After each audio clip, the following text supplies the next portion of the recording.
তেলাওয়াত যত শুনবেন আত্মা তত শুদ্ধ হবে। তেলাওয়াত যেখানে হবে আল্লাহর রহমত সেখানে নেমে আসে।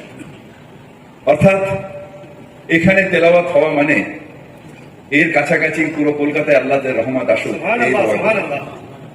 আমাদের অত্যন্ত যদি সময় থাকতো বসে আরো তেলাওয়াত শোনাইতো। একটা শিশু এত সুন্দর তেলাওয়াত করলেন, আমি সত্যি সত্যি ধন্য এবং বিস্মিত হয়ে গেছি। আপনারা ভাই তেলাওয়াত শুনুন। আমরা বিশ্বাস করি শুধু সেই আল্লাহ তাআলার উপরে, এবং সেই আল্লাহ তাআলা তার রহমত দিয়ে আমাদের ইহকাল পরকাল দুটা তার রহমত বর্ষিত করুন, এই দোয়া আপনাদের আমি করি। আরেকটা জিনিস এই ফাউন্ডেশনের কাছে আমার চাবার আছে, সেটা হচ্ছে এইরকমই একটা অনুষ্ঠান করে আমরা বিশেষ করে ইসলাম ধর্মাবলম্বী মানুষেরা তারা যদি তেলাওয়াতের সাথে সাথে তার মানে এইটাকে যারা ইসলাম ধর্মাবলম্বী নয় তাদের মধ্যে ছড়াতে হবে। কারণ আমরা নিজেদের আল্লাহ তাআলার রহমত আমাদের আছে, আমরা জন্মগতভাবে ইসলাম নিয়ে জন্মেছি এবং ইসলাম নিয়ে জন্মার মানে আমাদের রসুল আমাদের জান্নাতের পথ সুদৃঢ় করে দিয়েছে। যদি বড় কোনো অন্যায় না করি তাহলে ইসলাম নিয়ে জন্মানো মানে জান্নাতে পৌঁছে যাবে। কিন্তু যাদের সেই আল্লাহ সেই রহমত যাদের দেননি, তারা যদি তেলাওয়াত এবং কোরআন শরীফের মানে যদি বুঝতে পারেন এবং একজনকেও যদি আমরা ঈমান দিতে পারি, তাহলে আমরা আমাদের জান্নাতের পথ একেবারে সুদৃঢ় হয়ে যাবে। আমরা নিজেরা মুসলিম ঘরে জন্মেছি, মুসলমান ঘরে বড় হয়েছি, আমাদের নামাজ আদব কায়দা সব আমাদের বেশিরভাগই মানুষের জানা।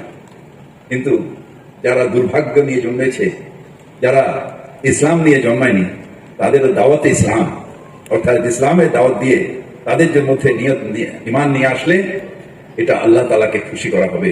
আমাদের ইসলামের রাস্তা, আমাদের রসুল পাক তিনি কত মানুষকে ঈমান দিয়েছেন। আমাদের বড় বড় ওলি যারা এসছেন কত মানুষকে ঈমান দিয়েছেন।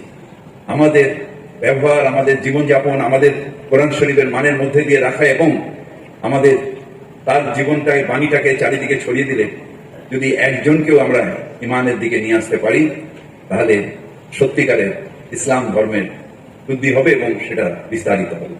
আপনাদের সবাইকে আজকের দিনে আন্তরিকভাবে ধন্যবাদ জানাই, বিশেষ করে কোরআনের আলো ফাউন্ডেশনকে যে এরকম একটা তেলাওয়াতের কম্পিটিশন, এরকম একটা তেলাওয়াতের ব্যবস্থা করে দেওয়ার, এবং আপনারা সবাই এখানে একসাথে সঙ্গীত হয়েছেন।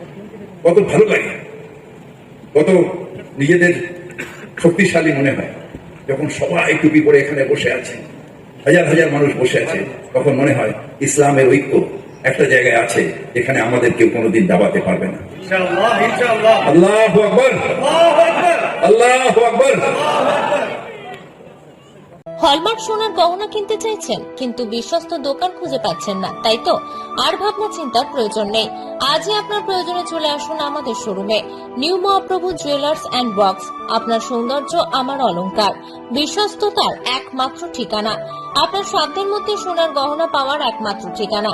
ভারত সরকার অনুমোদিত HUID সার্টিফাইড হলমার্ক যুক্ত সোনার গহনা পাওয়ার নির্ভরযোগ্য প্রতিষ্ঠান। আপনার মনের মতো ডিজাইন অর্ডার অনুযায়ী তৈরি করা হয় ও নিত্য নতুন আধুনিক মডেলের সোনার গহনা পাওয়া যায়। এছাড়াও কম দামে সার্টিফাইড আসল খাঁটি গ্রহরত্ন, চাঁদি রূপোর গহনা, আকর্ষণীয় শোপিস সহ ভাইরাল পলা, শাখা, নোয়া বাঁধানো ও সোনা ও রূপোর সমস্ত জিনিস সাধ্যের মধ্যে দিয়ে থাকি। আমাদের ঠিকানা মিলননগর, পশ্চিম বাজার, সোনাপেত্তা টোল প্লাজার নিকট, গোবিন্দপুর, পূর্ব মেদিনীপুর। আমাদের ফোন নম্বর 8016055885 অথবা 7001738190। মার্বেল কেনার একমাত্র নির্ভরযোগ্য ঠিকানা marble hub. Design your dream house. আমাদের পরিষেবায় শুধু ভারতীয় ডিজাইন নয়, আমাদের এখানে রয়েছে ইতালিয়ান মার্বেলের সম্ভার। মার্বেল ঘাঁটি রাজ্য রাজস্থান থেকে আসা সমস্ত ধরনের মার্বেল পাওয়ার সেরা ঠিকানা মার্বেল হাব। আর শুধু মার্বেলই নয়, আমাদের এখানে রয়েছে টাইলসের নামি দামি কোম্পানির বিপুল সম্ভার। তাই আর দেরি নয়, আপনার স্বপ্নের বাড়িকে সাজাতে বিশ্বাসযোগ্য ও আপনার সাধ্যের মধ্যে মূল্য ও উন্নত মানের মার্বেল পাওয়ার একমাত্র ঠিকানা মার্বেল হাব। আজই আসুন আমাদের শোরুমে। আমাদের ঠিকানা চাটরা শহীদ মাতঙ্গিনী বিডিও অফিসের পাশে, বুড়ারিহাট, পূর্ব মেদিনীপুর। যোগাযোগ করুন এই ফোন নাম্বারে 9002804201 এবং 6295537518 এই নাম্বারে। বন্ধ্যাত্ব কোনো অভিশাপ নয়, এটি চিকিৎসার মাধ্যমে নিরাময় সম্ভব। পূর্ব মেদিনীপুরের সর্বপ্রথম টেস্ট টিউব বেবি সেন্টার এখন তমলুকে। যোগাযোগের ঠিকানা উত্তরণ ইনফার্টিলিটি ক্লিনিক প্রাইভেট লিমিটেড, পদুম বসান, আদি মোহিনী মোহন কাঞ্জিলালের পাশের গলিতে। যোগাযোগ 9679225556 এই নম্বরে।